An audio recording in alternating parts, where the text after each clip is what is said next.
Hey everyone, this is I'm Bring Beans, the Bean Files, episode 2.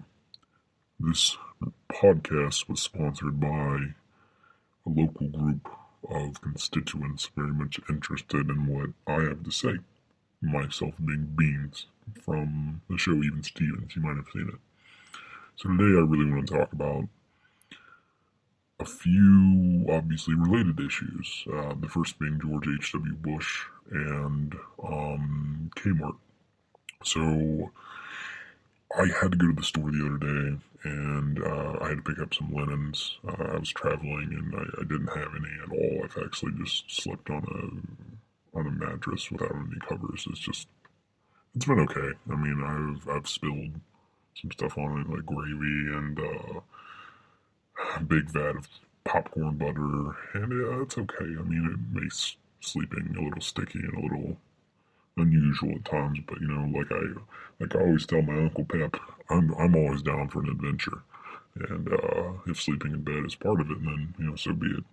But anyways, I decided to venture into town, and the first business I saw was Kmart, and I decided to go to this Kmart. And as soon as I got there, I went to the sporting goods section of the store. Man, you know what I'm talking about, right?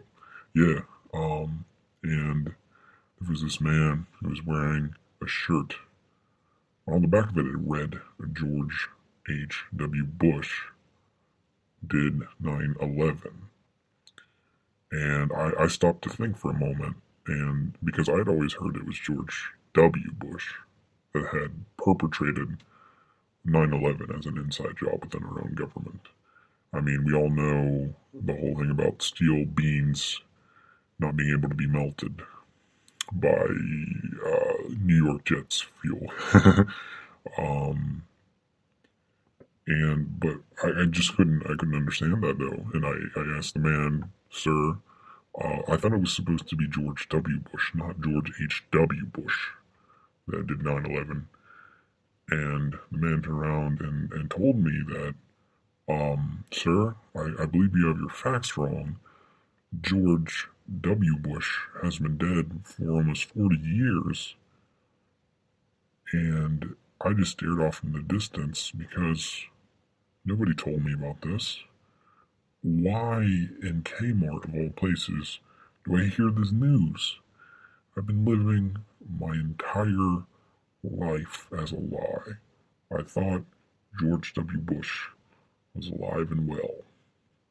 I headed to the Kmart just to pick up some linens, maybe buy a John Cena t-shirt, and it hit me like a ton of bricks. George W. Bush was dead, and there was nothing I could do to change it. The absurdity of life just overwhelmed me at that point in time.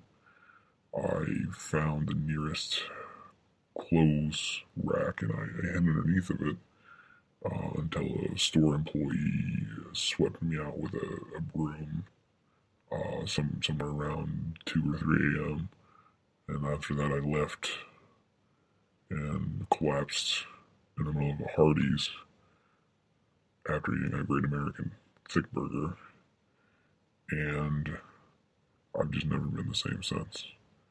So I want to warn everyone, if you're planning a trip to Kmart, do not read any of the shirts of the people that are shopping there or work there, because there are things stored and written on those shirts that no human being should ever know. No human being should bear the burden of knowing. No one should have to suffer knowing that George W. Bush has been dead for almost 40 years.